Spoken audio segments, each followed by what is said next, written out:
Hey guys, tonight we're stepping into a place that feels strangely familiar and yet completely alien. Imagine this. You shuffle off a dusty Athenian street into a cramped little room thick with the smell of sweat, oil, and old wool.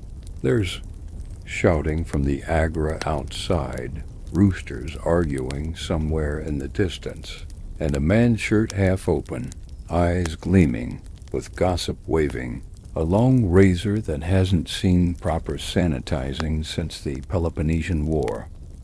Welcome to the barbershop, ancient Greece edition. And here's the thing, you probably won't survive this. Oh sure, you might make it through the haircut. Maybe. If the blade doesn't slip and the barber's not drunk. But what comes with the haircut, the unsolicited? Opinions, the status judgments, the philosophical debates you didn't ask for. That's the real danger. You came for a trim. You leave questioning your entire place in society. So, before you get comfortable, take a moment to like the video and subscribe, but only if you genuinely enjoy what I do here. And let me know in the comments, where are you listening from? And what time is it where you are? Now, dim the lights, maybe turn on a fan for that soft background hum, and let's ease into tonight's journey together. You push aside the hanging goat-hide curtain and duck into the shadows. The ceiling is low, too low, and your nose immediately protests the cocktail of sweat, olive oil, and burnt hair. A few men are hunched in a semicircle, one with half a beard, the others watching like it's theater. And in the middle of it all is him, the barber. No apron, no gloves, just a sharp bronze razor in one hand, and a thin towel that looks like it's seen better centuries. Sit, he says, as if you had a choice. The chair is wobbly, made from mismatched wood and possibly one leg shorter than it should be. But it's the throne of truth in this town, a place where reputations are built and shredded with each swipe of the blade.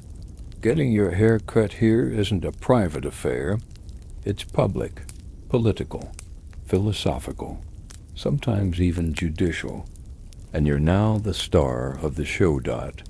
As the barber tilts your head back, you feel the keen edge of the razor hover near your throat.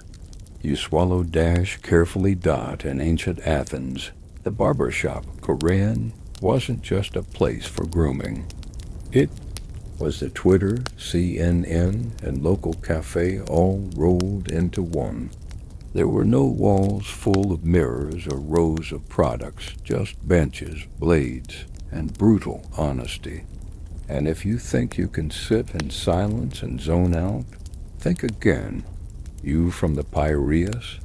Someone asks. You nod, barely. Figures. Another snorts. They never cut straight lines down there. They all laugh, but it's not quite friendly. The barber starts with the sides.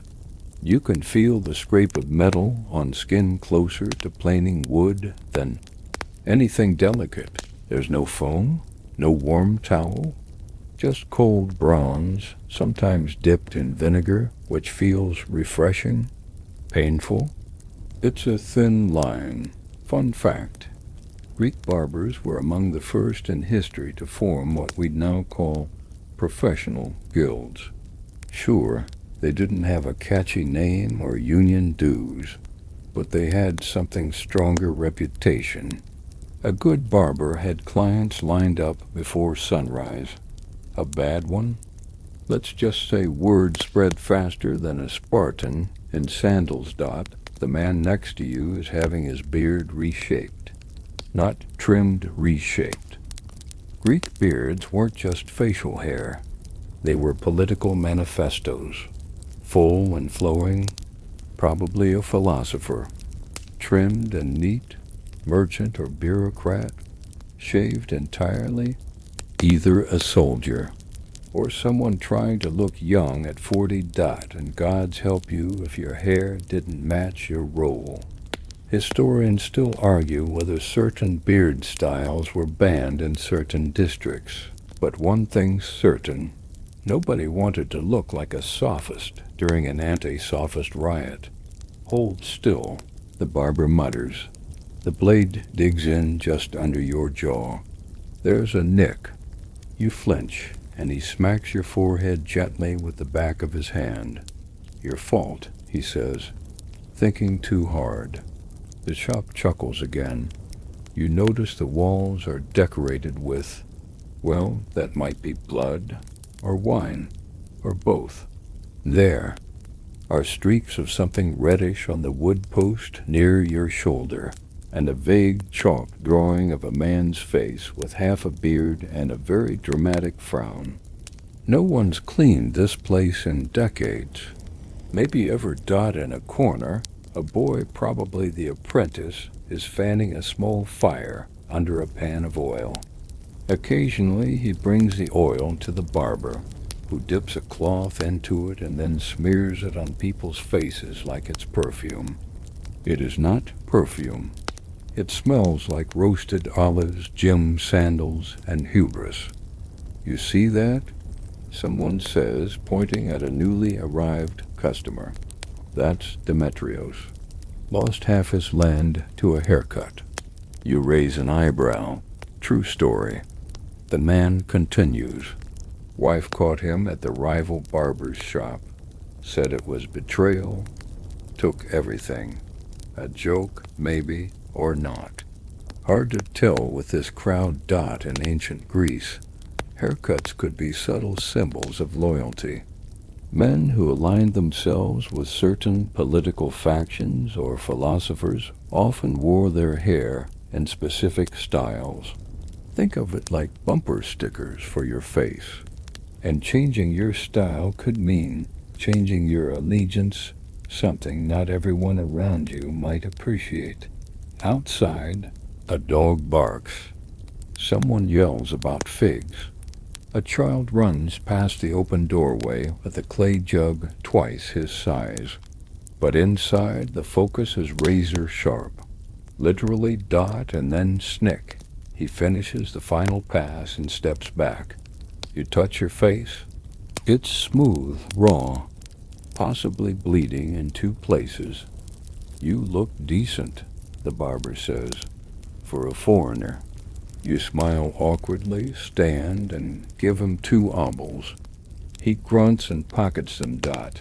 As you move toward the exit, you realize your scalp feels cooler than it has in months. And somehow, despite the chaos, you feel present, like you've passed some kind of weird Athenian rite. A stranger no more, but as you walk back into the sunlight, you hear someone behind you mutter, "Did you see how uneven that was?" The laughter starts again. You're barely 3 steps out of the barbershop when a wiry man in a mustard-colored keten nudges you with his elbow and whispers, "Bit crooked," that line above your ear. People might talk. You smile politely, pretend not to care, but your fingers drift to your temple anyway. Crooked? Really? Welcome to the unspoken rules of grooming in ancient Greece, where a sloppy shave could mark you as lazy, uncivilized, or, gods forbid, a barbarian. And once that reputation settles in, it's stickier than goat's milk on a summer day. You head down the marble steps toward the Agra, weaving through fishmongers, philosophers, and bread sellers shouting over one another. And suddenly you start to notice it, the sheer number of clean-shaven cheeks and sharply sculpted beards. In this world, grooming isn't vanity, it's identity. Your morning shave is as political as it is personal. C in classical Athens. Daily shaving was more than just a hygiene thing, it was a public ritual. Being clean-shaven showed discipline, control, and participation in civilized society. Men who didn't shave regularly, they were often dismissed as backward or worse, foreign, which by Athenian standards basically meant not to be trusted near your olive press. But shaving wasn't just about following a trend. It was about fitting into a highly stratified society where appearance said everything. Soldiers, for instance, kept their cheeks razor smooth, both to prevent enemies from grabbing a beard in combat and to show readiness. A soldier with stubble might as well carry a "kick me" sign on your shield. Historians still argue whether Alexander the Great single-handedly popularized clean shaving as military policy, or whether it was just a continuation of earlier Spartan practicality. Either way, once he took that razor to his face, the trend swept the known world faster than you could say pass the blade. And it wasn't just warriors. Young men epheboi were expected to begin shaving around the age of 18, marking their transition into adult male society. First shave? Huge deal. There were even ceremonies, sometimes involving hair being dedicated to the gods. You'd sit on a stool, surrounded by family, as the barber scraped away your boyhood one curl at a time. Then there were those who didn't shave, and chose to wear their beards proudly. These weren't rebels without a cause. Usually they were philosophers, artists, or cranky old men who'd earned the right to stop caring.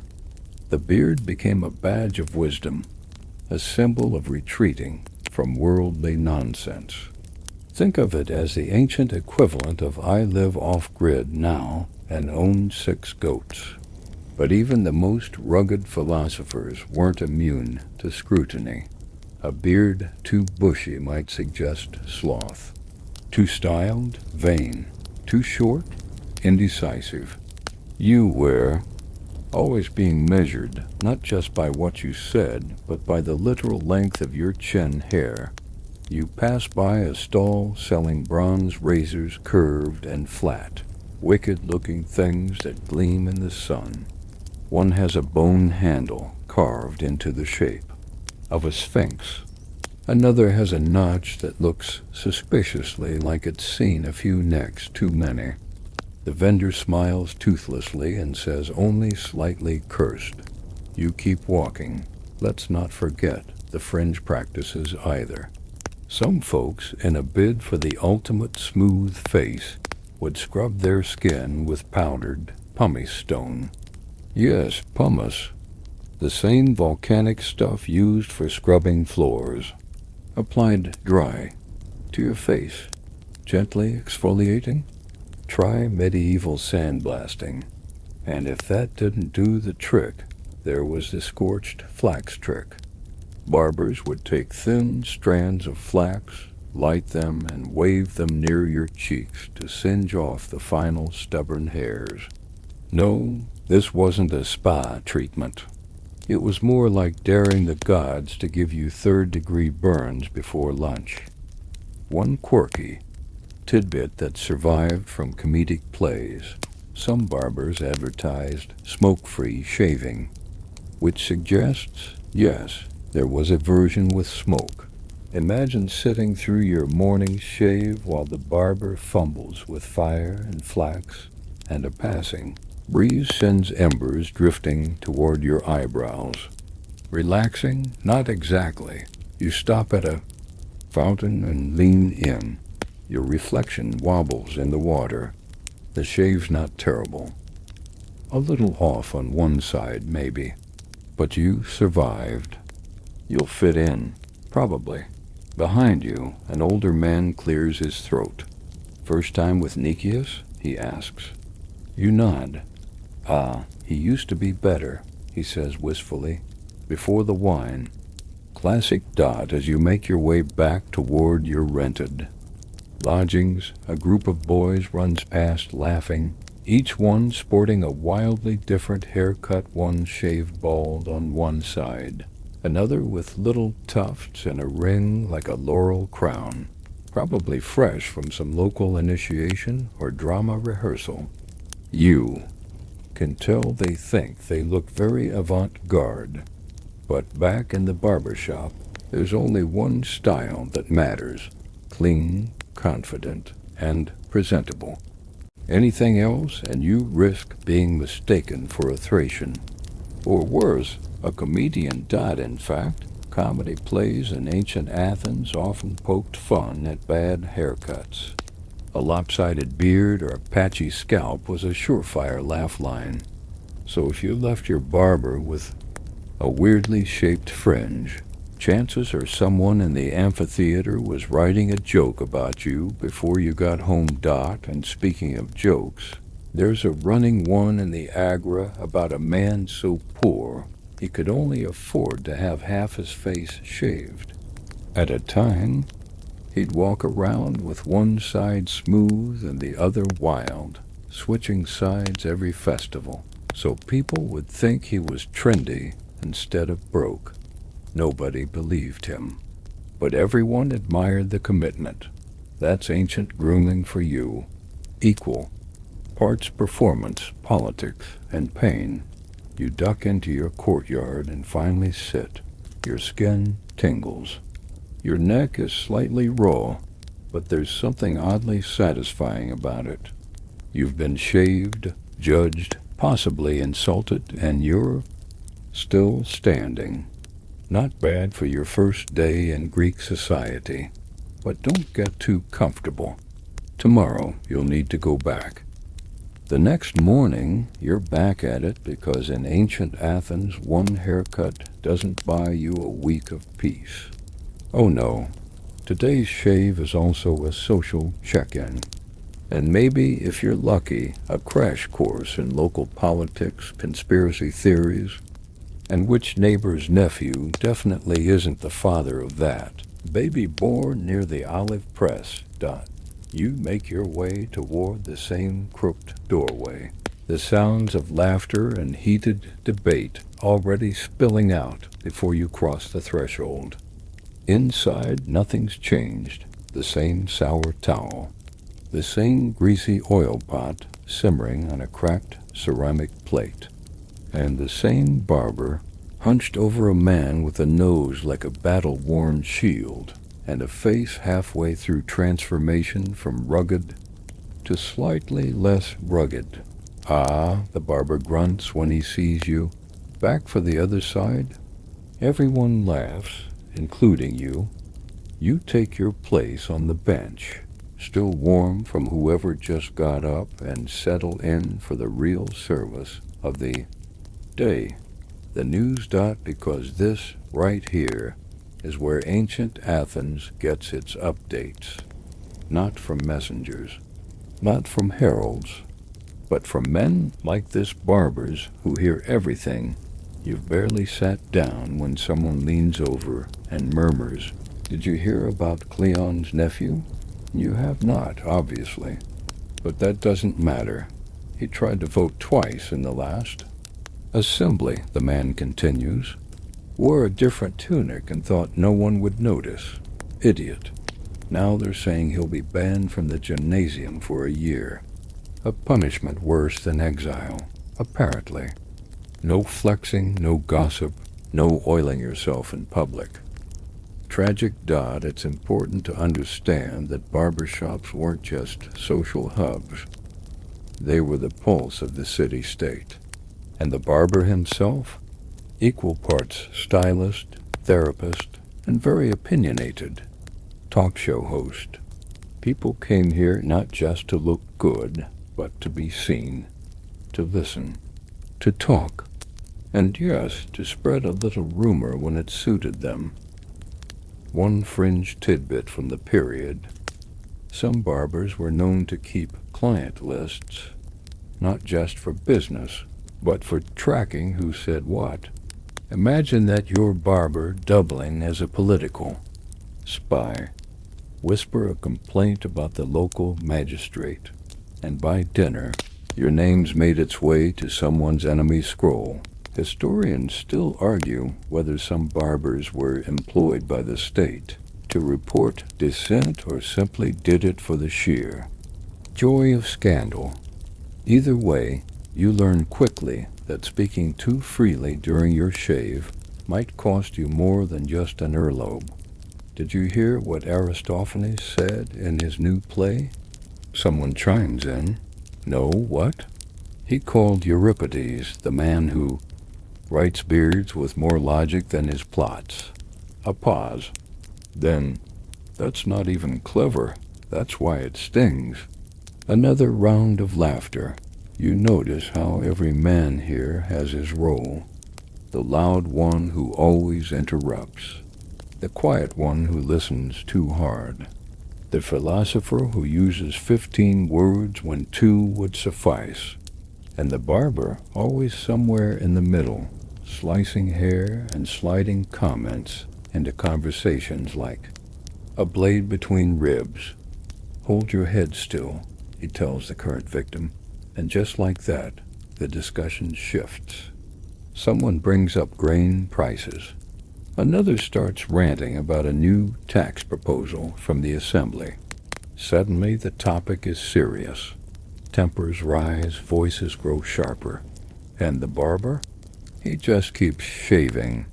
A little faster, maybe the tension isn't just performative. These men can't tweet their frustrations. They can't post anonymous scrolls on a forum wall. This is it. This is where they get loud, where they feel heard.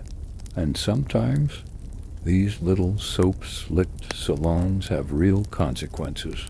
There's a famous story, possibly exaggerated, about a man who rallied enough support in a barber's stall to bring down a corrupt city treasurer. One complaint turned into a group, then into a vote, and before long, the man was stripped of his post and publicly shamed at the next festival dot. It's a good reminder that in a direct democracy, ideas grow in unexpected soil, like, say, a puddle. A beard trimmings dot next to you. The apprentice is sweeping those trimmings into a bowl. You think it's for trash until he sets it next to the oil fire. For the temple, he says, noticing your look. Burnt offerings or stuffing a pillow depends on the client. Right, you're finally called forward. The same wobbly chair, the same crooked razor. You settle in, heart steady. This time you don't flinch as the blade scrapes along your jawline. The barber leans in and murmurs, "You hear what they're planning for the harbor?" You shake your head, carefully. They're moving the tax booths inland. Less smuggling, they say. But we all know why. You wait. The Piraeus boys got too rich. Cities reining them in. And there it is, this little insight, muttered. Under a half-whisper, a piece of information worth more than the shave itself. You file it away. You're learning now. A few minutes later, your face is once again raw, but socially current. You step away from the chair with the distinct feeling that your opinion matters slightly more than it did yesterday. You nod to the man waiting in line. He nods back, assessing your chin with clinical disapproval. On the way out, you hear the barber say to his next customer, "He's improving. Almost has the look of someone worth listening to." Almost. This time, you notice the tools first, laid out on a battered olive wood shelf near the door, like surgical instruments or weapons. Bronze razors, some chipped at the edge. A pair of shears with handles wrapped in faded leather. A long, narrow knife with a pointed tip that looks more suited to filleting a fish than trimming a man's bangs. And next to them, a small, soot-blackened pan with the ever-present oil quietly bubbling over the fire like it's keeping secrets. Take your pick, the barber says, motioning to the lineup with a smirk. One of them's from Sparta. I forget which. You sit carefully. Today's shave begins with a scouring. The apprentice, possibly 10, possibly 30, it's hard to tell under that hair, approaches you with a wet cloth and a flat stone. He dips the stone into a gray powder and begins to rub it against your cheek. You've been outside the city, haven't you? He says quietly, eyeing your skin like it's a map of suspicious activity. Dot the powder. Crushed oyster shell and ash. They call it cleansing dust. You call it a microdermabrasion from Hades. Hold still, he warns and presses harder. Dot. In ancient Greece, barbers didn't just cut. They exfoliated, polished, and sometimes cauterized. The daily tools of the trade were closer to what a battlefield medic might carry. Bronze razors, bone-handled lancets, heated tweezers, and the infamous hair-pulling thread twisted between fingers and teeth, then dragged over your skin with terrifying confidence. Historians still argue whether these tools evolved from domestic grooming kits or were inspired by battlefield surgery. Either way, they weren't gentle. And sanitation? A suggestion, not a standard. Dot. When the barber himself arrives, he inspects your cheeks like a potter judging clay. He nods. Better. Less like a Thracian statue. He dips his razor in the oil, then slices a thin curl of hair from your temple with a precise flick of the wrist. The razor is curved like a crescent moon and shines with an edge that feels centuries old. It probably is. Now he's speaking again, but not to you. To the the apprentice who is holding the small charcoal brazier closer. Too cold. He'll goosebump, and then the skin's uneven. You ever try to shave goose flesh?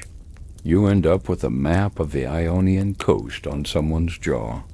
The boy nods solemnly, clearly terrified of geography. But then comes the oil. Dot. It's not scented.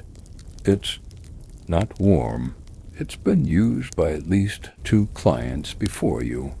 But it gets smeared across your chin and upper lip like some kind of ancient battle paint. And then the shaving resumes. Scrape, pause, dab. Again, you try not to wince when the blade skips over a rough patch near your jawline. Old scar? The barber asks. No. New scar. He corrects himself with a shrug. Barber tools in this era weren't mass-produced. Most were forged by local metalworkers or adapted from kitchen blades, and the materials weren't exactly surgical steel. Bronze dulls fast. That means more pressure, more strokes, more risk. But somehow the men here wear their nicks like badges. Tiny red marks across the chin or throat, each one, proof of participation in the daily ritual. If you don't have at least one scab, how serious are you about civic life? And for men with means, the tools were customized. Some even had razors, etched with symbols, spirals, laurel leaves, or owl heads, meant to bring steady hands and sharp minds.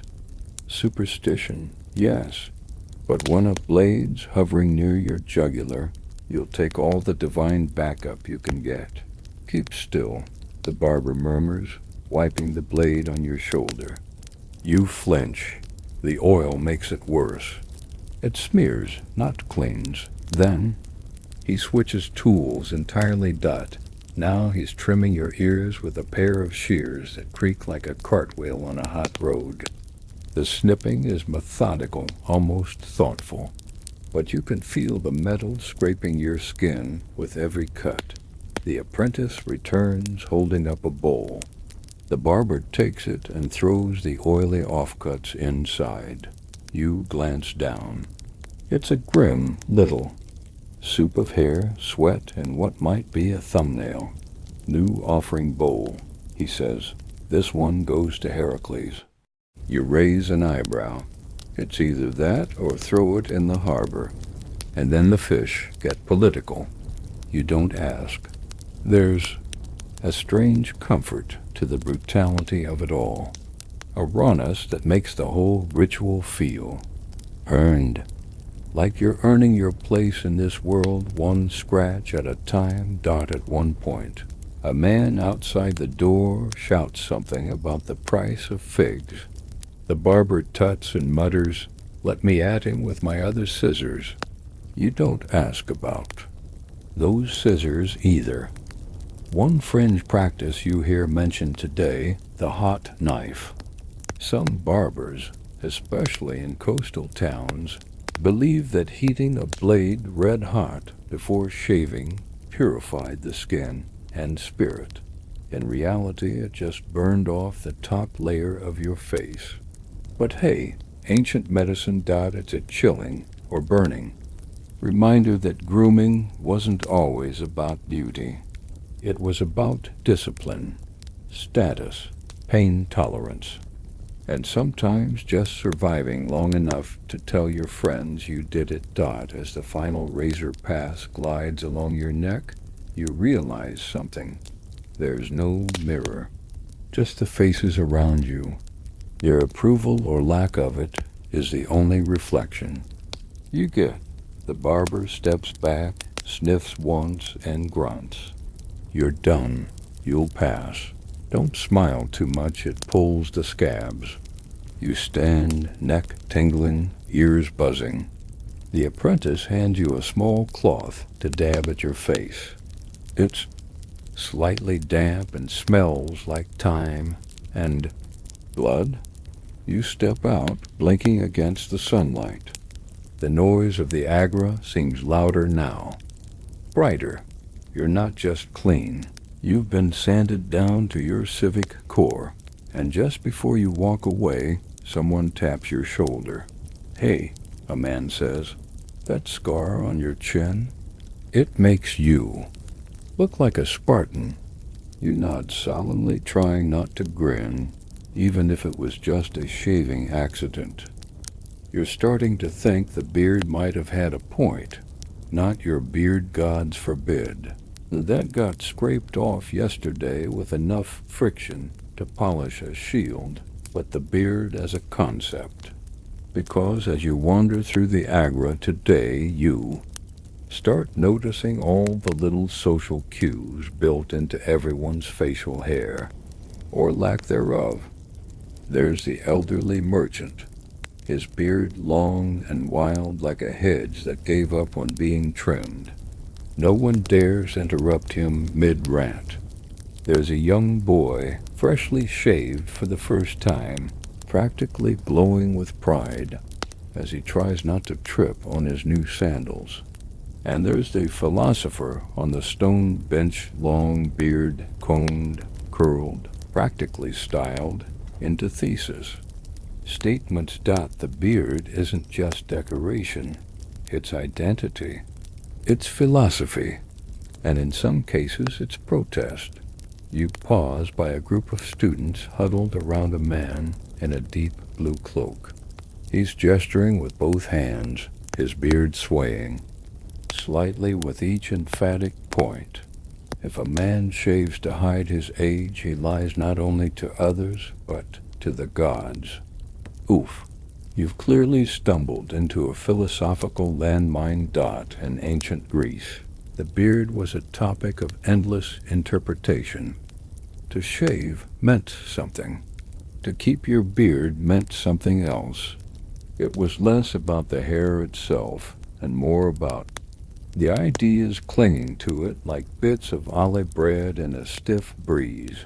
For many, the full beard represented maturity, masculinity, and civic virtue. This wasn't about personal style, it was about public messaging. Walk into the Bull with a patchy jawline and people might assume you're either too young, too soft, or trying to disguise a lack of votes. One mainstream fact you quickly discover. In classical Athens, a man's beard was often left untouched during periods of mourning. Shaving during grief was considered inappropriate. Let the sadness grow wild, just like the chin. But then there were the Spartans yes, our favorite muscle-bound minimalists. In Sparta, long beards were common, but mustaches? Not so much.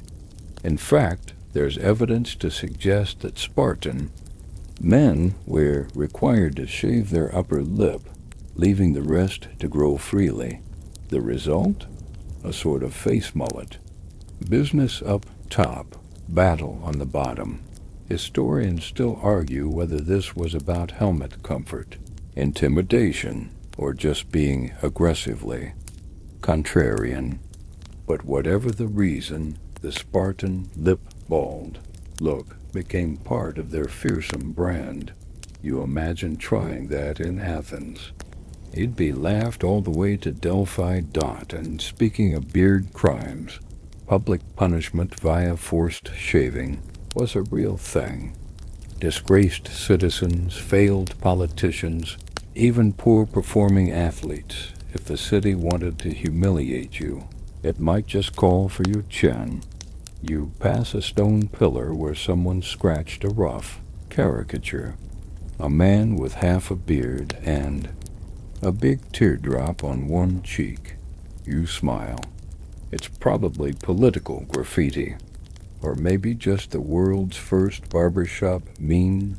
Back in the shop. Things are heating up. Today, the barber isn't just trimming, he's sculpting. The man in the chair has demanded a Solonic beard, claiming it brings better wisdom and more persuasive arguments. The barber sighs but complies, curling and shaping with tweezers and a heated pin. Yes, a pin, heated over fire, for beard-shaping. Ancient Greek grooming? Still safer than a Spartan hug. And here's a quirky little tidbit for you. During certain festivals, men would actually dye their beards with crushed berries or lead-based powders to signal allegiance to specific gods or political movements. Imagine walking around with a deep purple beard to prove your devotion to Dionysus or to show you support land reforms. You slide onto the bench, already anticipating your turn. The man beside you nudges your elbow. You see Aristides lately? No. You say cautiously, shaved off his beard and started using perfume. Says he's experimenting with oratory style. This earns a round of low, disapproving grunts. A scented speaker? Untrustworthy. Probably drinks imported wine too. And that's the thing. In this society, how you wore your hair said everything about who you were, what you believed, and which philosopher you secretly thought was full of fig paste. The apprentice wanders over, holding a bowl filled with ashes. He points to your stubble. You want the edge cleaner? You hesitate. Charcoal paste, he explains. Sharpens the line. Makes you look like you think in geometry. Why not? He dabs it on with a soft cloth. The sensation is strange slightly. Gritty, faintly warm. You smell like someone who fell face first into a brazier. But the crowd nods approvingly. One man leans over. You look like you've been lectured by Plato himself. Or maybe just burned by him. Someone adds. Still, you feel the shift. You're not just a stranger anymore. You're a man with style, or at least with enough facial precision to be considered socially functional. As the day winds down and shadows lengthen across the agora, you notice a small gathering of men near the edge of the square. They're debating something passionately.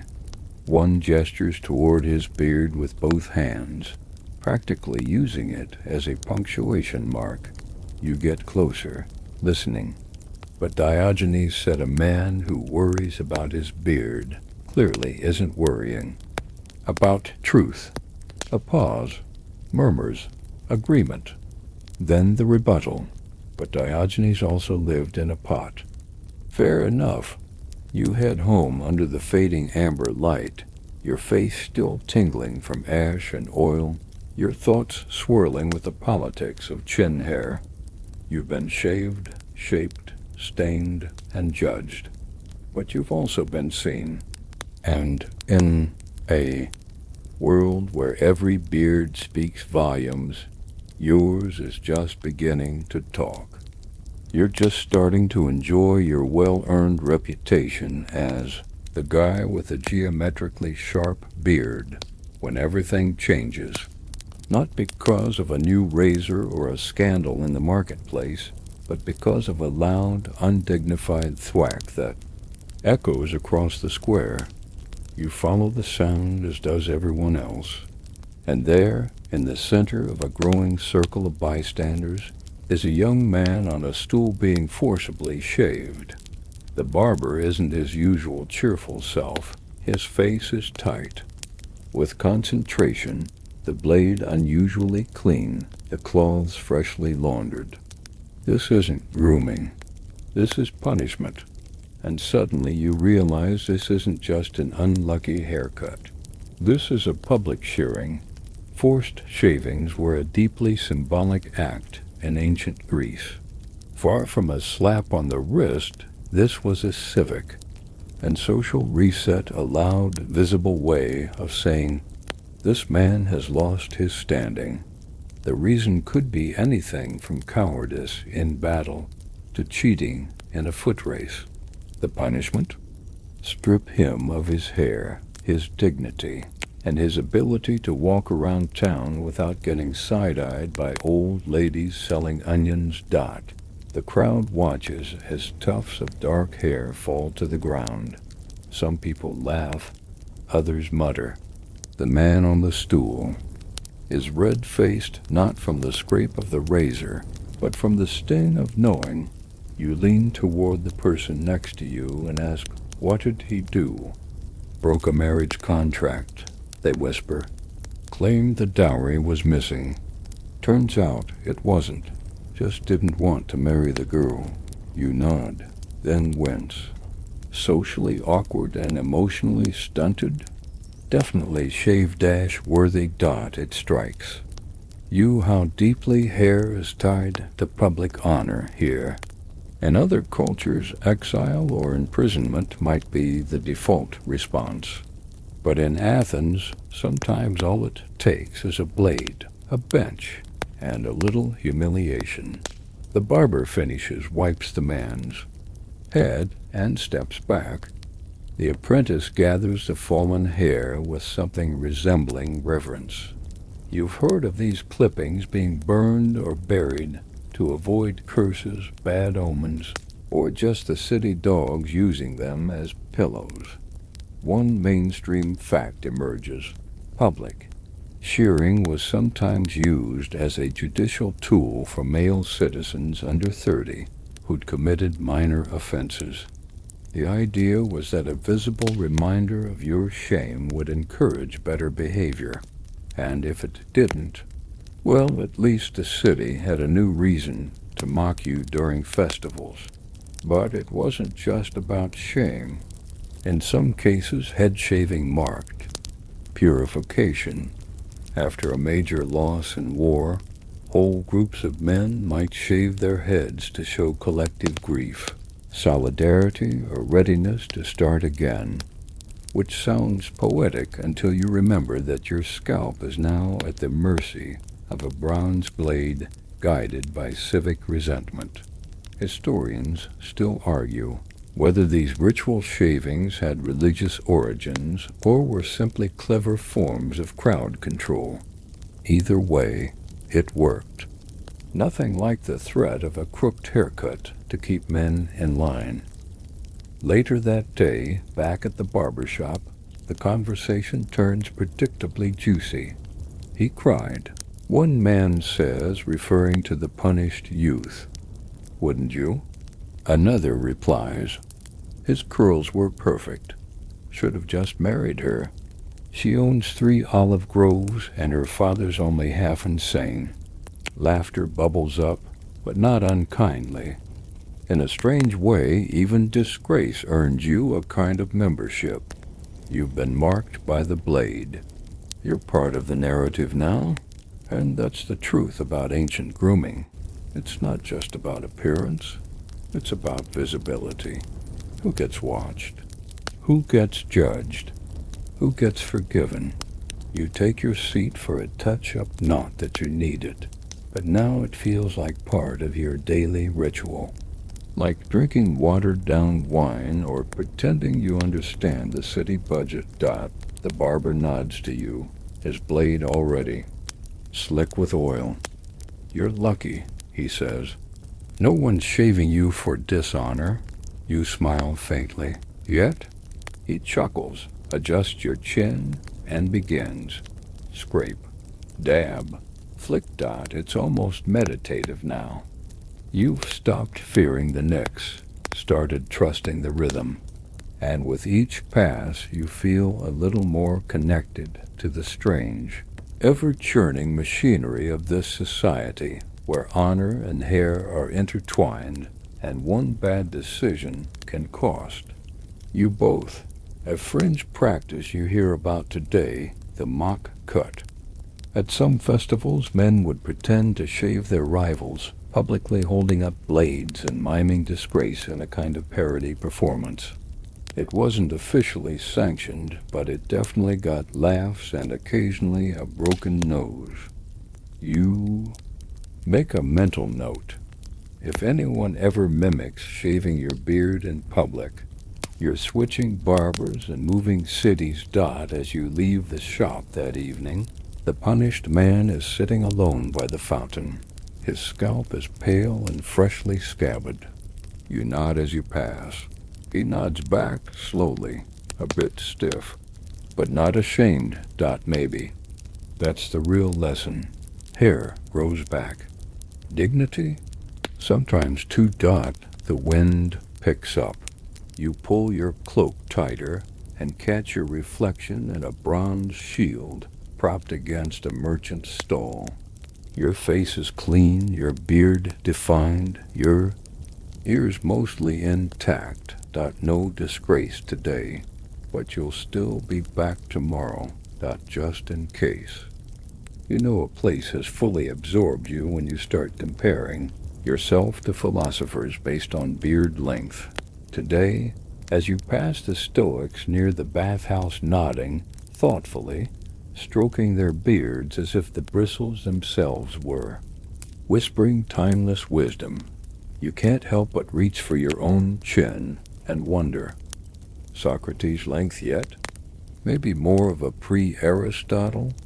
It's hard to tell without a sundial and a very specific measuring stick. Your grooming journey has taken a strange philosophical turn, because here in ancient Greece your facial hair isn't just a mood, it's a manifesto. You follow the curve of a stoa and settle near a shady colonnade where 3 men are deep in discussion. One is gesturing wildly, beard swinging like a cedar branch in a windstorm. Another is calm, methodical, combing his beard with what appears to be a small bone pick while explaining the finer points of virtue. The third, beardless and young, is mostly listening and sweating. This, you quickly realize, is a classic image, the bearded philosopher versus the clean-shaven initiate. You've walked right into a mentorship scene and a very hairy power dynamic. In ancient Greece, beards were more than grooming choices. For philosophers, especially, the beard became a badge of seriousness. Want to be taken seriously at the Lyceum? Grow it out. Want to lecture on the steps of the Acropolis without someone calling you a spoiled dramatist? Let it dangle. One mainstream. Fact. Socrates, Plato, and most early philosophers sported long, untrimmed beards as visible signs of their commitment to a life of the mind.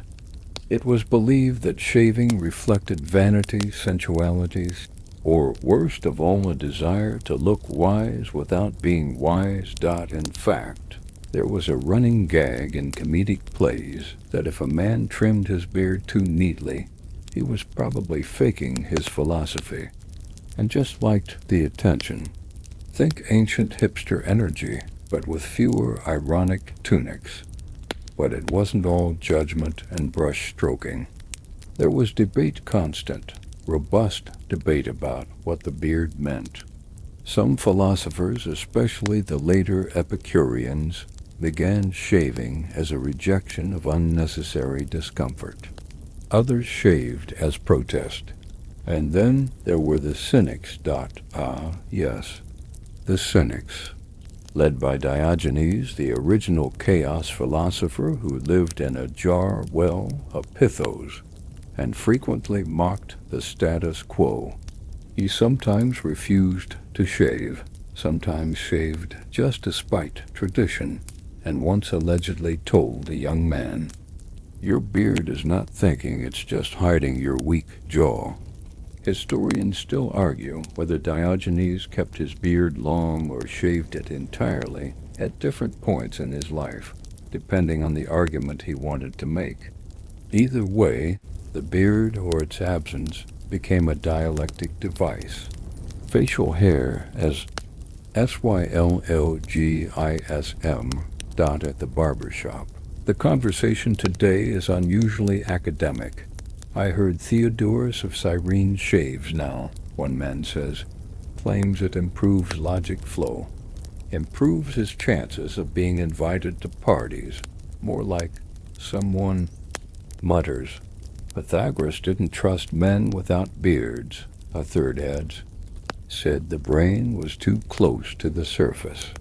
You try not to laugh with your mouth open, lest someone hand you a scroll and demand your opinion on metaphysics. The barber seems amused. As he sharpens his blade on a strip of worn leather, he asks, "So, what are you today, a Platonist or a Pythagorean?" You shrug, more of a try not to bleed too much school. A practicalist. He waves you forward and gets to work. Today's cut is different. It's not just about cleaning up, it's about refining your presence. You ask for a touch more definition at the chin, a slight angle to the jawline. Something that says, "I read the symposium, but I don't correct people's grammar at dinner." The blade moves more slowly today, more carefully. You get the sense that you're being sculpted, not just shaved. And maybe that's the real essence of the Greek barbershop. You don't walk out a different man, but you walk out looking slightly more like the man you want to be. The apprentice brings over a fresh cloth soaked in rosemary water. You breathe it in and feel for a fleeting moment like a person with very sophisticated opinions about architecture. "Want the scroll curl?" the barber asks. You blink. "It's a beard thing," he explains. Tight little roll at the chin. Says, "I debate at dusk, but don't attend every symposium." Very fashionable among middle-tier philosophers. You decline. For now, still you're learning. Each grooming choice signals something: intention, position, aspiration. And you're starting to enjoy the game, even if your chin still stings occasionally. A quirky tidbit today: some philosophers were known to anoint their beards with diluted honey or barley oil to keep them glossy and to attract students, or so they claimed. Whether it worked is unclear, but the bee population definitely took notice. You leave the barber shop and walk past a statue of Socrates, chin high, beard stiff in the wind. You wonder how often Hess at for trims. Did he argue with his barber? Did he tip? Did he ever get a rash and have to walk around scratching his neck while still pretending to ponder the nature of justice? Probably. You pass a group of young men arguing near the fountain. One has a very precisely shaped goatee and is clearly losing the debate. Another, with a scraggly beard and wild eyes, is gesturing at the sky and winning on volume alone. You smile to yourself, Dot, in this world. The beard isn't the man, but it's a pretty strong clue. You wake up to bells ringing in the distance and the not-so-subtle scent of burning incense wafting through your window. Today isn't just any day, it's festival day, which means you're not headed to the barbershop. You're headed to the temple, Dot, because in ancient Greece, hair wasn't just something you cut. It was something you offered, Dot, as you walked toward the sacred precinct.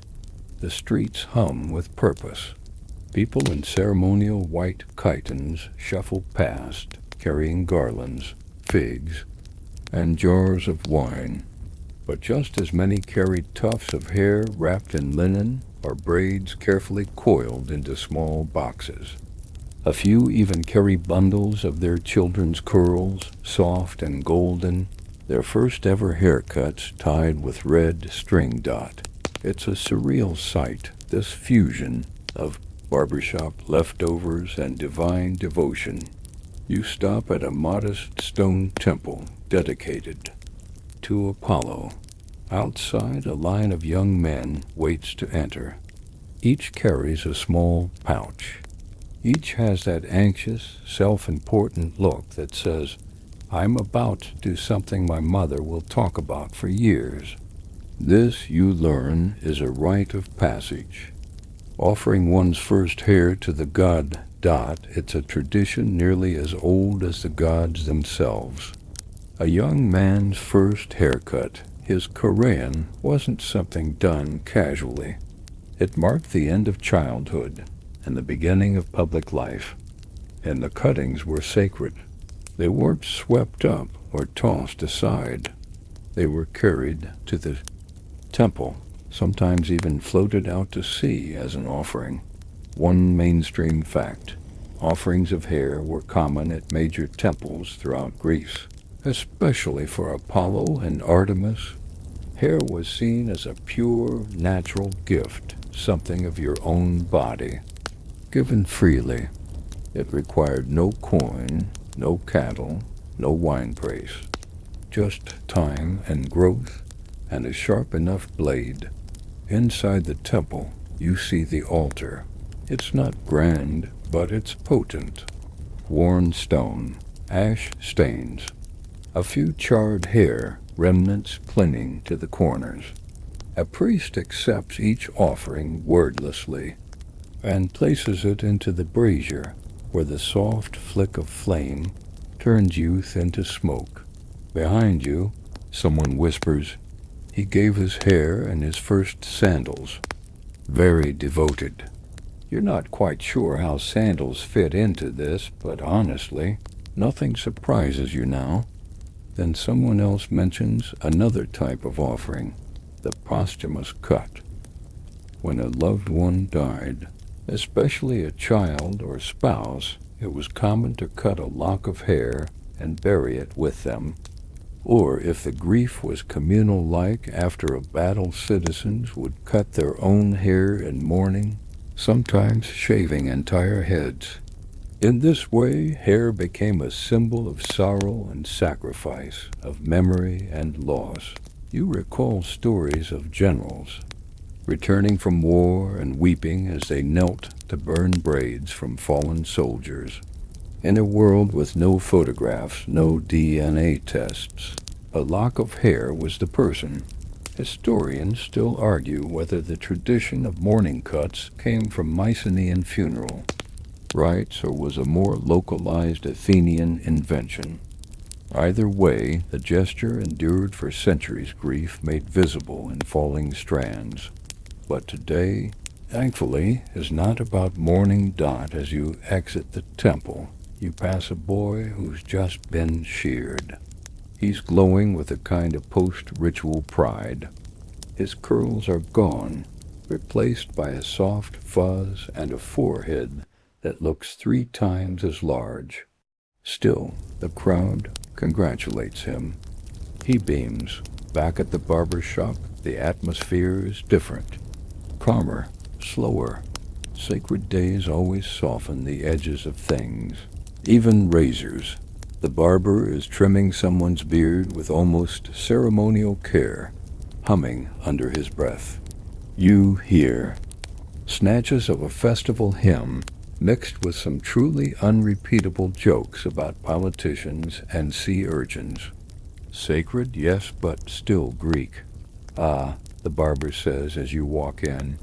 You smell like burnt youth. Been to Apollo's place? You nod. He smiles and gestures for you to sit. This time there's no scraping, no oil.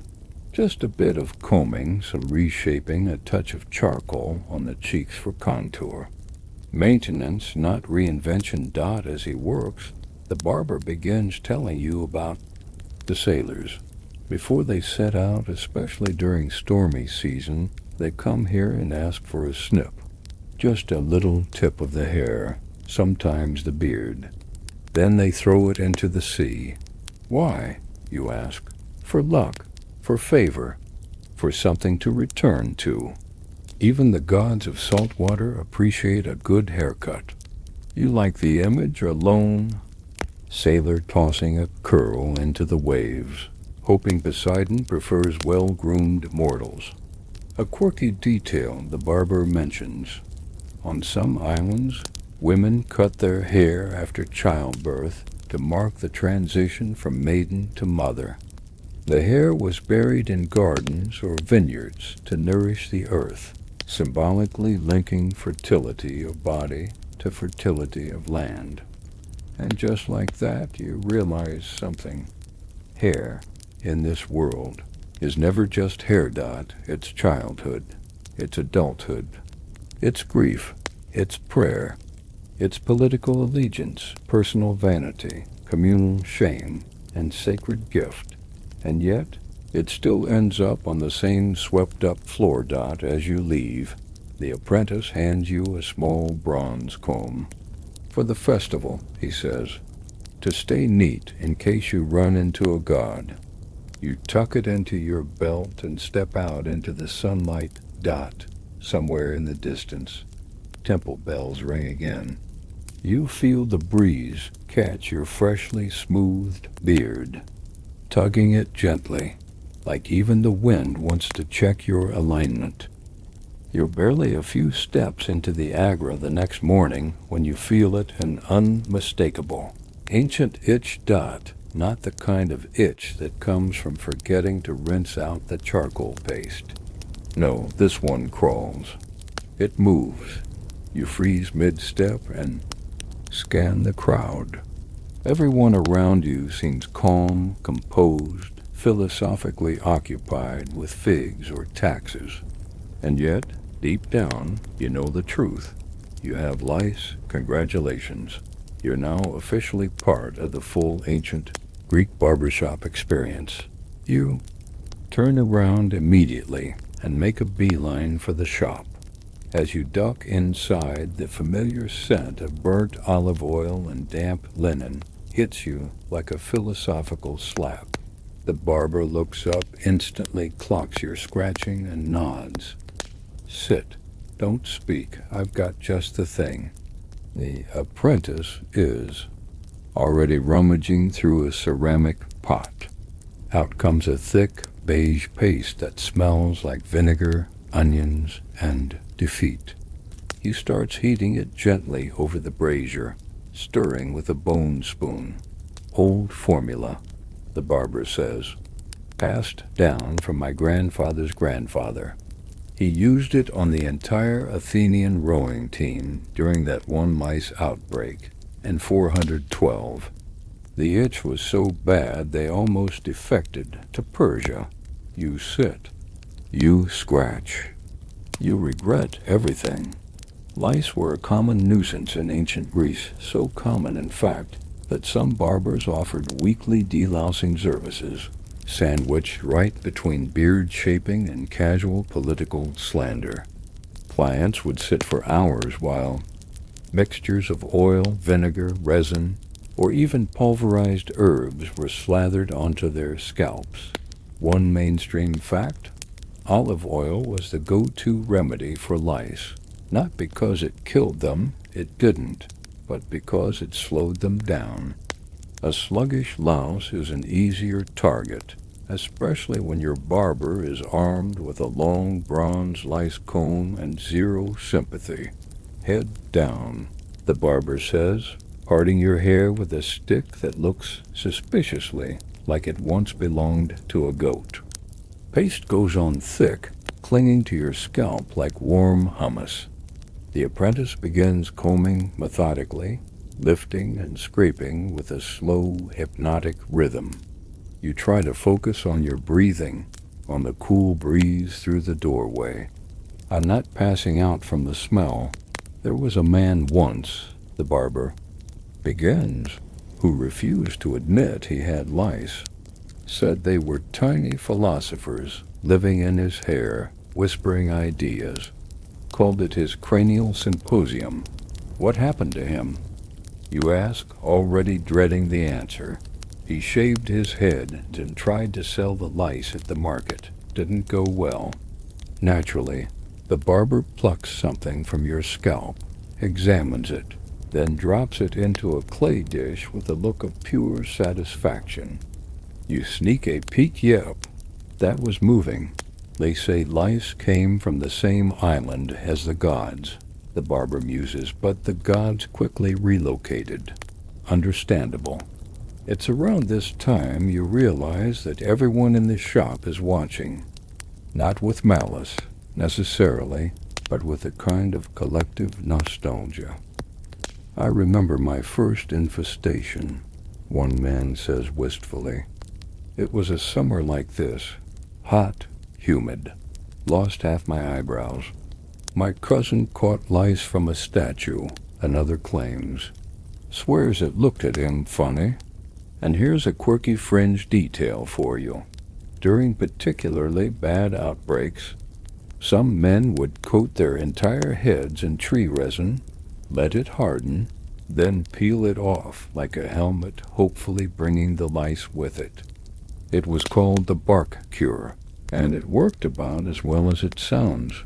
Historians still argue whether barbers developed these treatments themselves or simply borrowed them from traveling healers and herbalists. Either way, you're starting to appreciate the role these grumpy, sarcastic men played in public health. Almost done, the apprentice says softly, still combing. Your scalp tingles, not unpleasantly. The itching has started to subside, replaced by a strange sense of trust, vulnerability, even affection. There's something oddly bonding about letting another person dig through your hair with a tiny rake. You'll want to come back in 3 days, the barber says, just in case they laid eggs. They're sneaky little philosophers, those ones. You nod. You'd agree to anything at this point. As the final comb pass is made, the apprentice wipes your head with warm cloth soaked in vinegar and mint.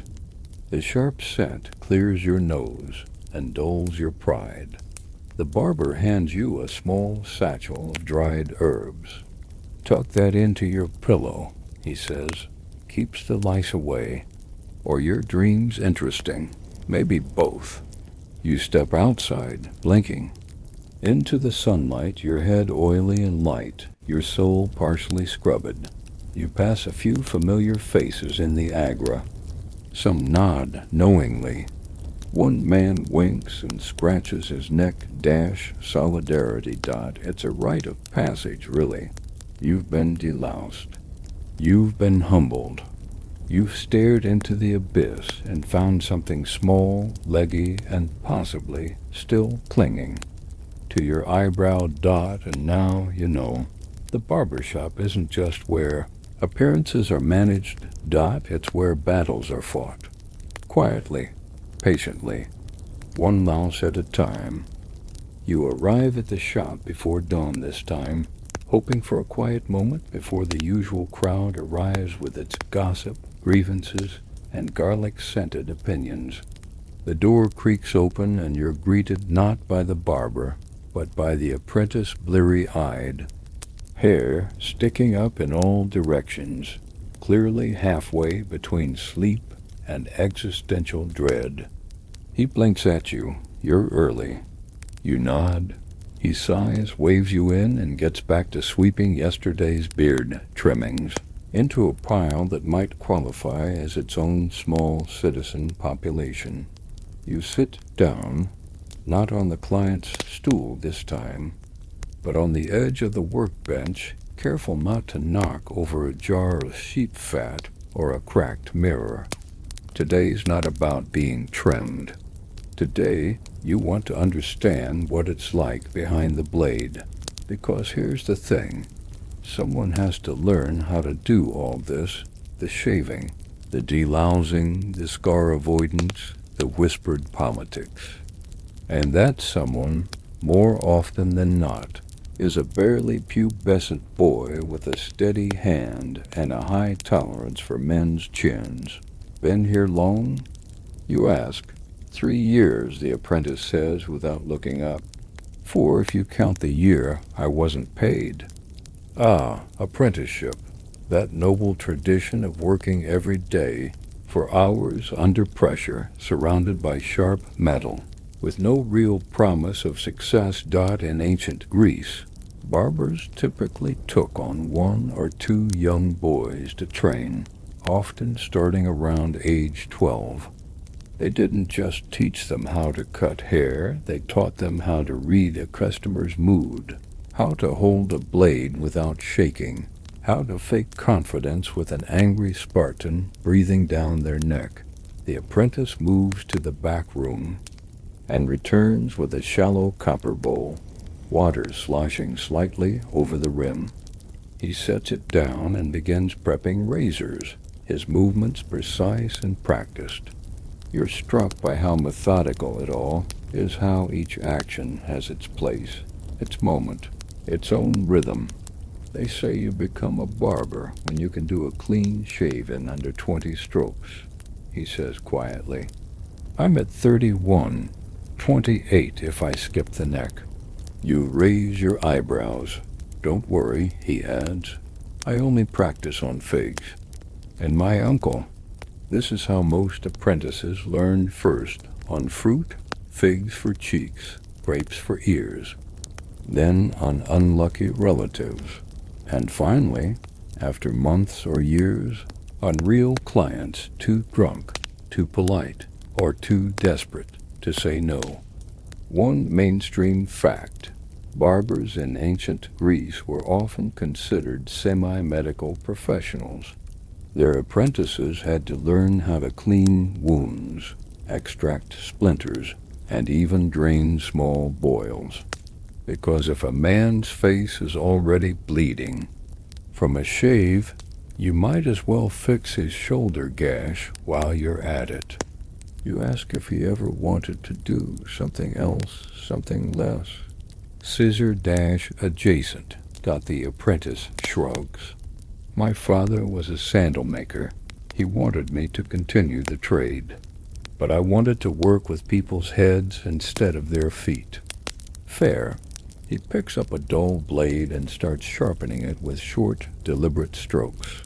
You can hear the rasp of metal on leather, the steady rhythm like distant thunder or a very angry locust. You know what's hardest? He says after a moment. It's not the blades or the cuts, it's the talking. You tilt your head. You have to know things, he explains. Who fought in the last campaign? Who's sleeping with whom? Who just lost a goat and claims it was stolen by philosophers? He sets down the blade, wipes it with a cloth, then sighs. The barber's supposed to have answers, but no one teaches you that. They just expect it.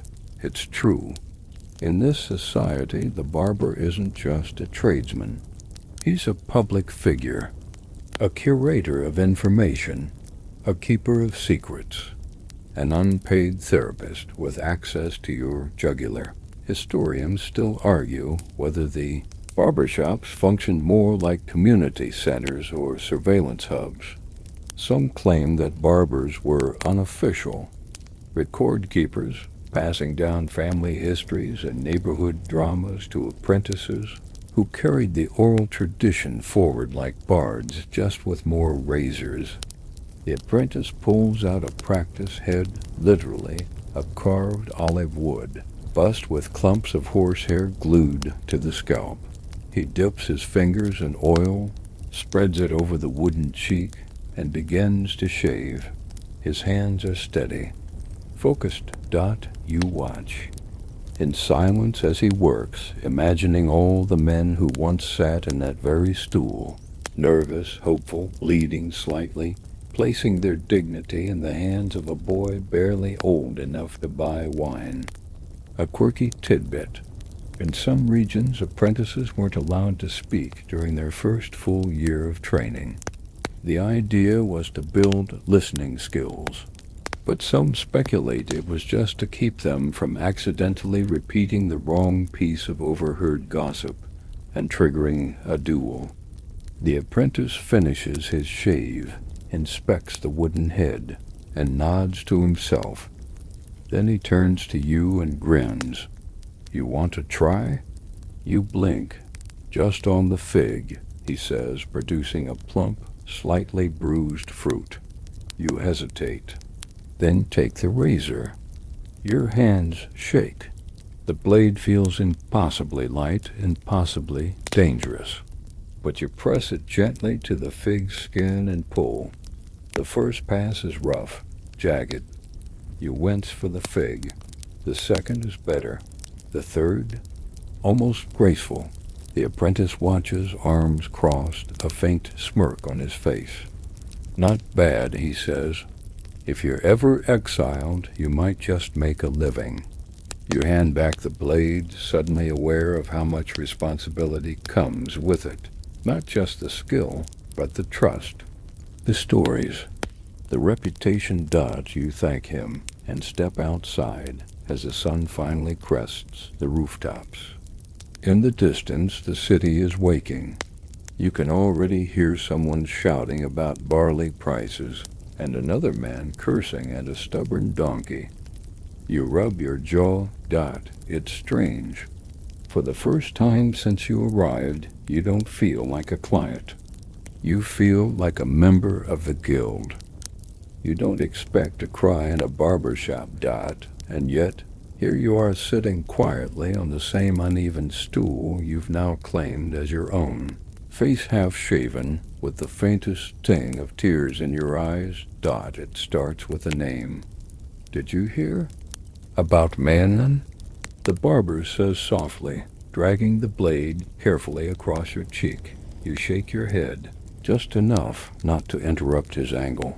Fell in battle outside Amphipolis.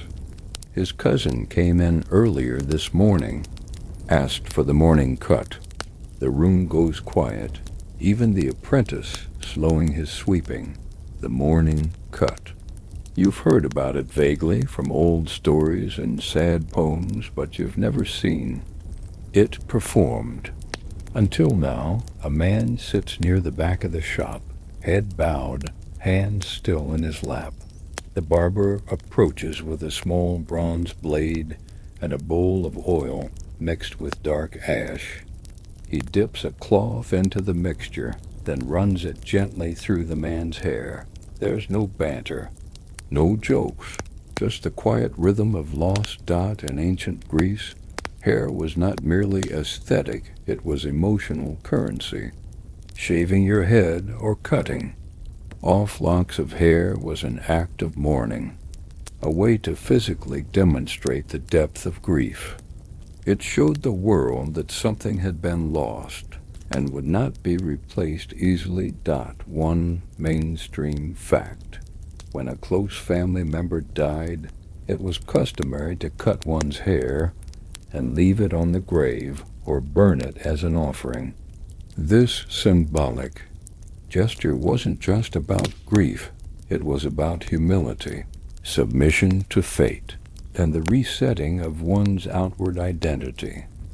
Some even shaved half their head, just one side, as a visible reminder of imbalance, of the fracture left behind by someone's absence. The man in the chair says nothing.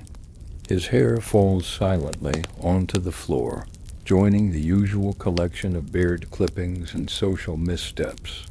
But these strands feel heavier, more sacred. The apprentice silently collects them in a small pouch. For the funeral pyre, he whispers, you. Turn away, suddenly very interested in a nearby jar of cones. Historians still argue whether the practice of mourning cuts predated Homer or emerged from later civic customs. But the consistency across regions, from Athens to Thebes to Delphi, suggests a deeply rooted tradition, one that gave shape to pain when words were too formal, too insufficient. It wasn't just men, either.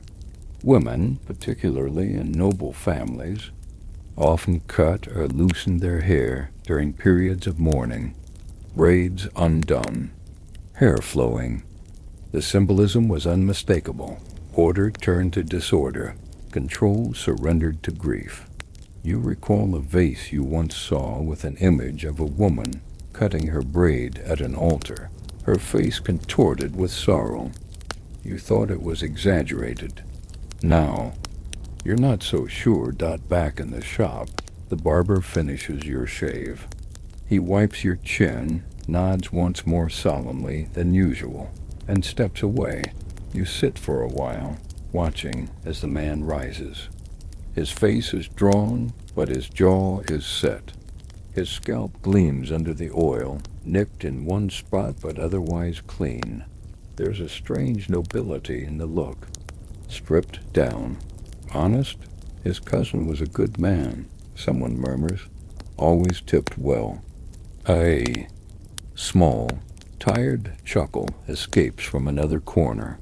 And here's a quirky little tidbit. Some mourners believe that if they didn't cut their hair after a loss, the deceased's spirit might cling to them. Hair, being part of the self, had to be released, given back to the gods, or to the earth, so that both the living and the dead could move forward. You feel the weight of that idea settle over you like mist. Hair as memory, hair as burden, hair as closure. The man leaves without a word. Outside, you catch a glimpse of him disappearing into the crowd, head glinting in the late morning sun. No one stares, everyone knows. The look says it all. You touch your own beard gently. You've spent so much time thinking about fashion, politics, hygiene, even philosophy. But now, for the first time, you realize just how personal hair really is. Not just how it makes you look, but what it carries. Your choices, your seasons, your sorrows. The barber steps back behind the bench and starts cleaning his tools. He doesn't speak. The shop remains quieter than usual. The apprentice hands you a cup of cool water. Sometimes, he says, the only thing we can offer is a clean cut. You drink slowly, and for once you don't feel like adding anything clever, because he's right. You've seen a lot in this humble little Athenian barbershop gossip.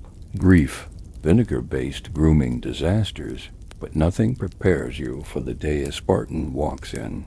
You know he's Spartan because he doesn't announce it. He just enters quiet, broad-shouldered, draped in a rough crimson cloak, and sits.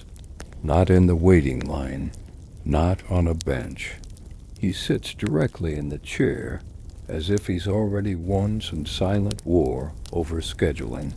The barber pauses, slowly wipes his blade on a cloth. Doesn't speak Dutch, no one does. There's a tension now. It ripples through the shop like heat rising off stone. Everyone suddenly becomes very interested in their fingernails. You edge back a little. The apprentice clears his throat. Style, sir? The Spartan looks up just barely and replies in a flat, gravelly voice. Standard. Ah, of course, the standard Spartan haircut isn't a haircut. It's a declaration, a right, a rule. It's the look of a man who could wrestle a lion while quoting Homer backward. In Sparta, grooming was deeply tied to military life. Boys were raised in the the state-run training system and expected to maintain strict hair and beard. Standards from an early age. Hair was not just personal, it was nationalized. One mainstream fact: Spartan men were required to keep their hair long after reaching adulthood. But their grooming wasn't wild or romantic, it was militarized. Each strand combed, each beard trimmed with precision. Even in battle, they stopped to oil and comb their hair before a fight. Not vanity, discipline. The barber begins working. Silently, pulling out shears and a bone-handled razor with more reverence than usual. He trims the sides, shapes the back, never speaking. The Spartan doesn't flinch, doesn't blink. Just stares ahead, a marble statue with surprisingly nice skin. You glance around. No one is whispering, no jokes, no gossip. Just the occasional nervous gulp. You've heard stories, fringe ones, about Spartans beating up barbers for improper trims, or for daring to chat during the process. One tale even claimed a barber was exiled after cutting a general's hair too short before a battle. No one knows if it's true, but no one's eager to test it. Historians still argue whether Spartan grooming standards were influenced by their Dorian ancestry or developed entirely within their unique military society. Either way, they stuck. For centuries. Turn, the barber says gently. The Spartan turns without hesitation. He's younger than you expected, maybe 25. No scars that you can see, though his forearms look like they could crush olives. Into oil with a single flex. The cut continues clean, geometric, almost architectural. There's no artistry here, just function, straight lines, no frills. This isn't a beard meant for stroking during a symposium. This is a beard designed to survive a cavalry charge. The apprentice passes the barber a hot cloth. It smells faintly of laurel. The barber presses it to the Spartan's jawline, lets it sit for a beat, then finishes the final pass. When it's done, the Spartan stands. He nods once not at the barber, but at the room. Then he pulls a small leather pouch from his belt and sets it gently on the bench. No one counts it. No one questions it. He walks out. You exhale for the first time in minutes. He came in 2 years ago, someone whispers. Same cloak, same face. I think he just ages differently. Or doesn't age at all, another mutters. You move toward the chair. Wait, the barber says. Let me clean it. He swipes the blade across a cloth soaked in vinegar, then burns a small pinch of sage beside the stool. A habit, he shrugs. Not required, just feels safer. You sit. There's something magnetic about Spartan discipline. It's intimidating, yes, but also strangely admirable. You begin to understand why Athenians both mocked and envied them. So little talk, so much focus. A society that turned grooming into training, trimming into ritual. Want to try the Spartan line? The barber asks, comb in hand. You hesitate. He grins. Don't worry, I'll use the Athenian version. Less terrifying, slightly more flattering. You nod. Why not? You're already halfway to daily civic engagement via beard. The blade glides under your cheekbone, creating a sharp contour that almost makes you feel braver, sharper, like you could argue a tax case and win. As he works, the barber tells you about the few other Spartans he's trimmed over the years. Most don't say much, but I had one once battle-worn, missing a thumb. Sat down and told me this. If a man can't sit still for a shave, he can't stand still for a shield. That sticks with you. A quirky tidbit the barber shares. Spartans would often inspect each other's grooming before assemblies or battles, and failure to maintain proper appearance could result in fines or worse, ridicule. For a culture that feared dishonor more than death, showing up scruffy was practically treason. You glance at your reflection in the dull, bronze mirror hanging crookedly on the wall. Sharp, clean, confident. Maybe not Spartan, but close enough to nod at one on the street without dying of embarrassment. You pay and step outside, the early sun catching on your newly defined jaw. The agra's alive again, vendors shouting, kids chasing each other with olives, someone yelling about voting irregularities. But you walk taller now, more deliberate, like a man who could, if necessary, oil his own hair before battle, or at least before lunch. There's a low buzz in the barbershop today, not from the blades, but from the chatter. You barely make it through the curtain before someone grabs your arm and whispers. They say Demophilos got slapped with a shoe in front of the Bouleuterian. You blink. What, again? The man nods solemnly. And it was a left shoe this time. The entire shop hums with that mix of disbelief, delight, and political gossip that could only mean one thing. Something's brewing in Athens. And, like always, the first place the tremors show is here, beneath a sagging roof, in a chair that smells like rosemary and regret, with a barber who somehow knows everything before it happens, because this isn't just a grooming joint. This is a nerve center. You've known it in theory, of course, but today you feel it, the weight of attention. The careful way the barber moves, the way men speak in half sentences and coded nods. It's not just a place to trim your beard, it's where policy gets shaped, reputations get slashed, and public perception gets a makeover faster than your sideburns. You take your seat beside two men you recognize, vaguely city scribes or junior magistrates. Maybe. One is gesturing with a wooden stylus, punctuating every syllable like it's a spear thrust. We have the numbers, he says, but only if Aristides doesn't cave like last time. Then talk to him, the other says. Invite him here. Get the barber to bring it up casually during the oil rub. No one thinks during the oil rub. And there it is, the quiet strategy of persuasion via blade. In Athens.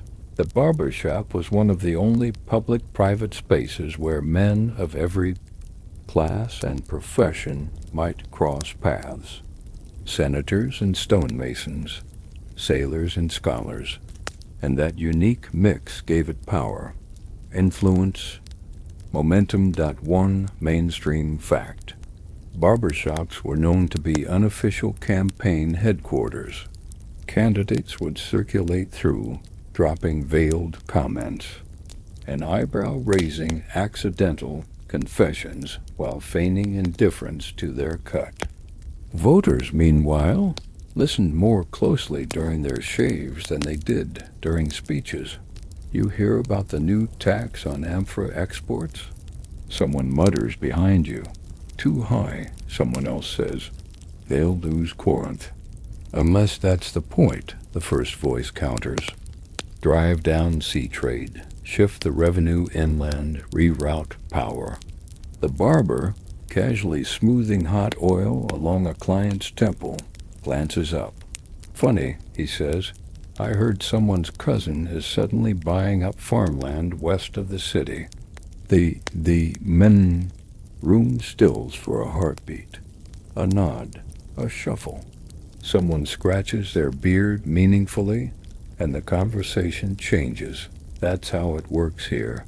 The barber doesn't speak often, but when he does, it cuts deeper than his razor. You watch him work.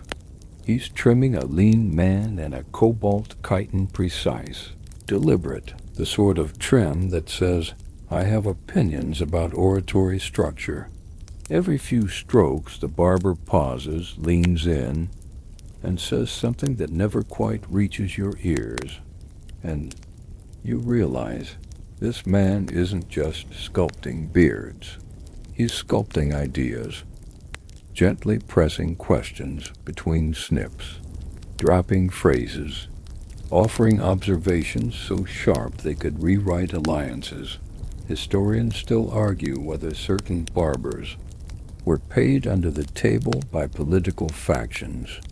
Some claim they were simply gossips with sharp ears.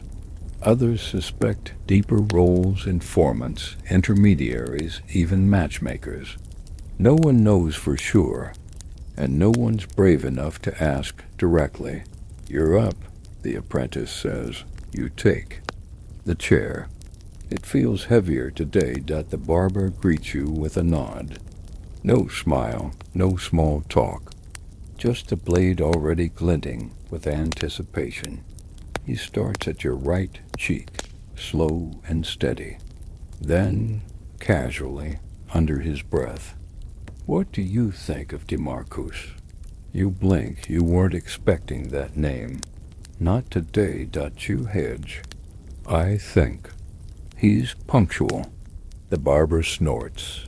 So did the treasurer, he murmurs, until he stopped showing up altogether. Now they say his father's estate might vanish into legal fog. He tilts your head, wipes a bit of foam from your jaw. You didn't hear that from me, he adds, Dot. The mood is different now. He moves with more intent. You start noticing the conversations around you. Again, the careful tone shifts, the strategic pauses, the sudden laughter that doesn't quite reach the eyes. You glance toward the back wall. There's a list scrawled in chalk, 10 names, some crossed out, some underlined. You assume it's appointments until someone walks in, points at the list and says, he's off, before walking right back out. You don't ask. A quirky little tidbit. Some barbers reportedly kept ledgers of political predictions. Which faction would rise? Which vote would pass? Who might disappear mysteriously into the countryside for a few weeks? It wasn't superstition, it was surveillance, collected one whisper at a time. Dot, as your cut nears its end, the barber leans close again. You've got good ears, he says. You listen, you wait. You nod, unsure where this is going. That's rare here. Most men talk before their thoughts have even put on sandals. He brushes off your shoulders, cleans the blade, and steps back. There, he says, you look like a man who can keep a secret. You leave the shop feeling taller, not just because your beard is sharp, but because your presence has changed. You're not just another customer anymore. You're part of the machinery now, and somewhere Just behind your freshly shaped ears, you hear the whisper of 100 future conversations waiting. You don't plan on visiting the fortune teller. In fact, you only meant to pass through the olive market, grab a honey cake, and maybe see if anyone's selling those goat hair sandals that don't squeak when you walk. But then you hear it. Only a fool cuts his hair when the stars are wrong. You freeze mid-chew. It's an old woman with a voice like dry vines and a finger permanently aimed at someone's doom. She's seated behind a small table draped in tattered violet cloth, her eyes milky, her hair arranged into a nest of improbable braids, and what might be a live beetle. You smile politely, ready to move on when she cackles and points directly at your freshly trimmed beard. That was done on a red Mercury day. You'll be late to your own funeral. A few nearby merchants glance your way. One makes the sign against bad luck. Suddenly, your honey cake tastes like guilt. You approach slowly, brushing crumbs from your tunic.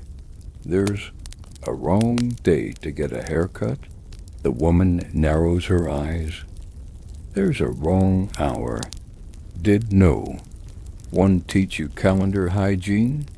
And just like that, you're deep in the murky world of ancient Greek haircut, astrology. It turns out your grooming habits, so far dictated by fashion, politics, and the occasional lice epidemic, are also tangled in the stars. And according to this particular expert, your recent trim may have sealed your fate for a year of damp socks and unreturned favors. Delightful. You sit cautiously on the stool beside her table as she shuffles a stack of cracked bone tiles and a papyrus scroll so faded it looks like it's been sneezed on by Apollo himself.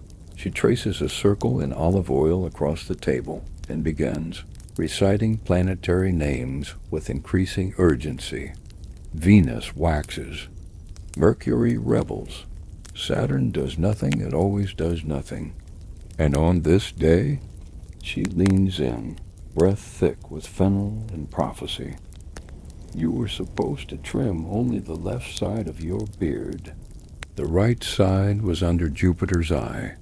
You try very hard not to laugh, but it's no joke to her or, apparently, to quite a few people in town. In ancient Greece, especially in more rural or traditional pockets, haircuts were often scheduled according to astrology. Certain lunar days were deemed unlucky for cutting hair, trimming beards, or even washing one's head. Some believed a poorly timed haircut could lead to illness. Others warned it might invite curses, or at the very least, political failure. 1. Mainstream fact. Hesiod, the famous Greek poet and farmer philosopher, wrote in Works and Days that specific days were better suited to different tasks, including grooming. Day 4 of the lunar cycle, good for cutting fingernails. Day 17, favorable for haircuts. Day 29, absolutely not, unless you were hoping to offend a minor river deity. Historians still argue whether these guidelines were taken seriously by most citizens or followed mainly by the superstitious. But judging by the chart, this woman is now aggressively pointing at least somebody thought Mercury's mood mattered. She pulls out a vial of goat milk and ashes. This, she says solemnly, will undo the damage. Pour it behind the ear of a man you envy, and the misfortune will transfer to him. You decide to pass. Still, you thank her respectfully and hand over a small coin. Superstition or not, it's oddly comforting to know there's always someone paying attention to the heavens on your behalf, even if that someone smells like pickled onions and threat. Back at the barbershop, you recount the story. The room erupts. You got cursed by Thelka the tile flipper? The apprentice howls. She once told me my eyebrows were out of sync with my soul. Mine too, someone shouts. Said my sideburns were inviting chaos. The barber shakes his head, smiling as he sharpens a blade. Don't let her worry you. Half of that's made up. Which half? He shrugs. The half you believe? Still, you notice a few men suddenly rubbing their temples thoughtfully. One excuses himself to go check the moon. And that's the charm of it all. Even in a world of stoic philosophers and political schemers, there's room for stardust and scented oils, for the belief that maybe, just maybe, the cosmos care what your hair looks like. A quirky little tidbit. Some temples, particularly those dedicated to moon goddesses like Selene or Hecate, kept hair calendars, stone or bronze plaques detailing which lunar days were ideal for various body rituals. Worshippers would consult these before major decisions or major trims. You sit for your daily edge up. The barber gives you a playful smirk. Should I ask the planets first? You grin. Only if Mercury's listening. He leans in, razor glinting under the morning light. Mercury always listens, he whispers. It just never answers. Snip. Scrape. Smooth dot outside, the markets clang and clatter. But inside it's all rhythm and trust. You leave with your beard aligned, your scalp tingling, and your stars well. As cooperative as they'll ever be. And tonight, maybe, just maybe, you'll sleep with your head tilted slightly away from Jupiter dot, just in case. You wake to the sound of solemn chanting, not market noise, not goats fighting over turnips, chanting dot low, rhythmic, and distant rolling across the rooftops like a wave of dust and memory. You sit up slowly. The air feels heavier today, still a touch colder. Word travels fast, even when whispered dot, a well-known citizen has died dot. By the time you reach the Agra, the procession has already begun, white-robed mourners walking behind. A wooden bier draped in cloth. The deceased lies still, arms folded, eyes closed, face beautifully prepared dot hair combed, beard trimmed, clean lines, respectful styling. You notice it immediately because of course you do now. You've spent weeks thinking about grooming like it's a civic duty, but this one, it's different because it's the final one. The man's head is slightly oiled, likely with myrrh or rosemary. His beard has been shaped with extraordinary care. Not showy, not sharp, just honest. Reverent dot in the part that stays with you. He's clearly had a fresh haircut, probably yesterday. You ask someone nearby, was it done at Nikias's place? The man nods. Of course. Always said, if I die ugly, I'll haunt that shop. You're quiet for a long time dot in ancient Greece. Preparing the dead was a sacred task one that often involved grooming. Not just washing the body, but trimming the hair, oiling the skin, and presenting the deceased as their best self. This was no small errand. It was in a sense the last argument one made to the world. One mainstream fact. Families often brought the deceased to a local barber or summoned a trusted one to the home. The hair and beard were shaped not for fashion, but for legacy. There was dignity in death, and grooming was part of the farewell. Today, after the funeral passes, you walk slowly to the barbershop dot. It's quieter than usual. The barber sits alone. Inside, no client in the chair, tools cleaned and laid out with ceremonial order. There's a pot of oil simmering gently in the corner, but no smoke. No jokes. No apprentices sweeping up gossip. You stand in the doorway. Uncertain he sees you and nods once. He looked good. You say that the barber nods again. He wanted to. Said it mattered. A long pause. Then he gestures to the chair. Final trim? You blink. I'm not. I know. He interrupts. But it's the day for it. You sit, and this time, the experience is different. Slower. Not because he's uncertain, but because the moment itself feels like ritual. The cloth goes around your shoulders. The oil is warm. The blade doesn't rush. He starts with your neckline, smooths it gently, then moves to your cheeks, shaving just enough to sharpen, but not alter. The beard is left intact, respected, not reshaped as he works.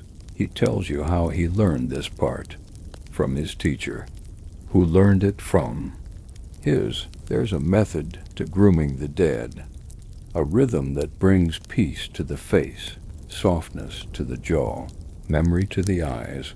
It's about how the living remember, he says, and how the dead forgive. You feel yourself relaxing into the chair, not out of exhaustion, but out of strange, serene clarity. You're not afraid, just thoughtful. A quirky tidbit.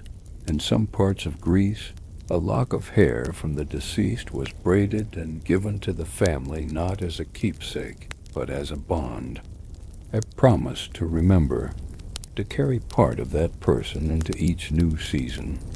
You wonder for a moment if someone will ever carry part of you that way. The barber finishes the final pass, wipes your skin clean, and removes the cloth with a reverence, usually reserved for temples. He doesn't say done, doesn't wink, just nods and somehow that's enough you leave the shop and walk into a world that feels softer, slower, like the city itself has taken a breath. Your beard, your hair, your face, they're yours, but now they carry everything you've been through. The cuts, the shaping, the laughing. The morning it was never just a haircut. It was the story of being seen. And now, you're ready to rest. The sun begins to slip below the hills beyond Athens, washing the rooftops in dusty gold. The distant bleat of sheep and the hum of sandals on stone begin to fade. Even the ever-busy Agra falls quiet, stalls closing, lanterns flickering to life in slow waves. You walk home slowly, each step softer than the last. The breeze brushes against your face, now clean and calm, and the familiar scent of olive groves drifts through the streets. Like a lullaby, your shoulders relax, your jaw loosens, your eyes begin to blink longer between thoughts. The noise of the day grows gentler, like the world itself is whispering a lullaby in ancient Greek. Soft sounds rise and fall, without urgency, without tension. Just rhythm, just rest. Tonight you carry the stories of barbers and blades, of beards and rituals, of grief and laughter, all carefully trimmed into the edges of your memory. You've lived among philosophers and apprentices, poets and warriors. You've been shaved, soothed, warned by stars, and honored and silenced. Now let it all fade. Let the sound of the city soften into the distance. Let your thoughts drift like loose hairs on the floor of a quiet barbershop. Let sleep come slowly, like the final pass of a practiced hand across a tired face. You're safe. You're seen. You're home. Sweet dreams.